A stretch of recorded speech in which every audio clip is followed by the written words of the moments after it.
Her rule ended Egypt's Greek Ptolemaic monarchy. Cleopatra was a great Egyptian pharaoh known for her beauty and romances with Julius Caesar and Mark Antony. Since both palaces were demolished, archaeologists have excavated Antirhodos and Cleopatra's tomb. Join us as we ponder on Cleopatra's tomb underwater. Are scientists searching in vain? A brief history. During his conquest of Egypt in 332 BC, Alexander the Great established the city of Alexandria as part of his grand strategy to expand his empire. 300 years passed between Alexander's death and the commencement of Cleopatra's reign, when the Greeks controlled Alexandria. Because of her Greek ancestry, Egypt's Cleopatra was a strong and effective leader. Her palace was a striking landmark symbol of her dominance over her subjects. She was in charge of Egypt and spent a lot of time forging alliances with Roman leaders to prevent an invasion. In the desperate search for Cleopatra's funeral, some progress has been made.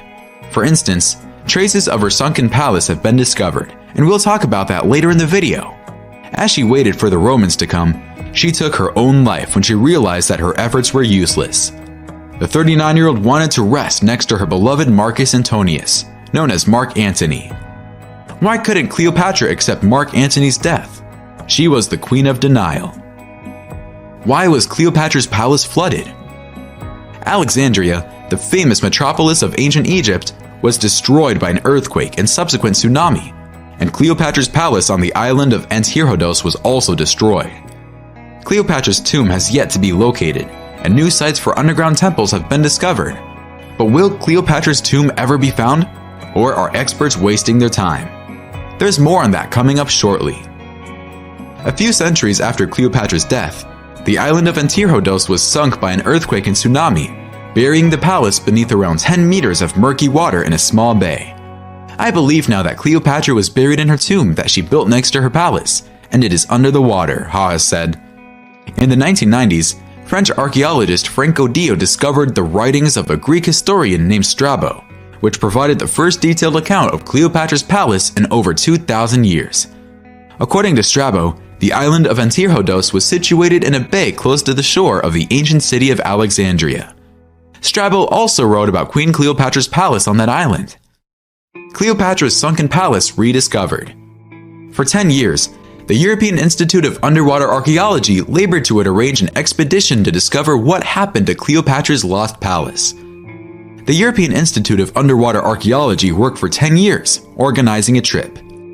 The European Institute of Underwater Archaeology crew began to unearth clues when searching the submerged islands of Antirhodos during the voyage, guided only by Strabo's historical descriptions. A wreck of an ancient cargo ship more than 30 meters long, jewelry, hairpins, rings, and glass cups. Divers in the late 1990s uncovered shattered crockery and the massive columns of red Egyptian granite supporting old docks on the island's eastern side. The total number of components exceeded 60.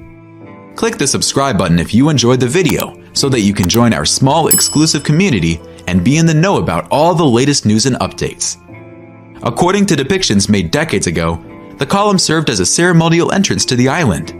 Each column was topped with a decorative crown, and together they made a grand entrance that would have been worthy of a queen. After years of searching, a European Institute of Underwater Archaeology team discovered the palace's wooden substructure, which was carbon dated roughly 200 years before Cleopatra's death. This leads many to conclude that Cleopatra was the rightful heir to the palace. The team also found a statue of her high priest and 2 perfectly preserved sphinxes, along with other figures considered part of Cleopatra's shrine or temple. All the objects that divers have recovered from the ocean floor in good condition are now exhibited in museums worldwide. Can Cleopatra's tomb be found? There are rumors that coastal erosion over the past 2 millennia has submerged a portion of Alexandria, including the area that once housed Cleopatra's palace. There is a good chance that the tomb was destroyed in antiquity or is buried beneath modern-day development in Alexandria, even if it is not underwater.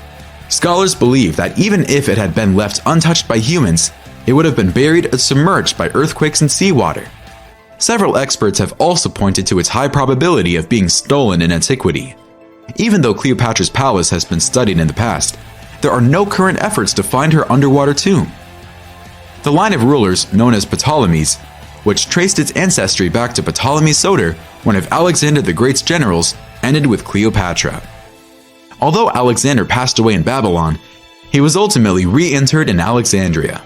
Archaeologists believe Cleopatra's tomb will never be found because they have never found Alexander's tomb. The problem is that no one has ever discovered the burial sites of any of Egypt's 15 Ptolemaic pharaohs. Some people believe Cleopatra's tomb will never be discovered, while others are unconvinced. Unlike Cleopatra's tomb, there's something that has been found that you can visit, and it's the Death Valley. To make your trip more enjoyable, we recommend watching our video on the top 5 things you can't miss during your visit to Death Valley National Park. Find it here. Death Valley National Park. Top 5 things you can't miss when visiting.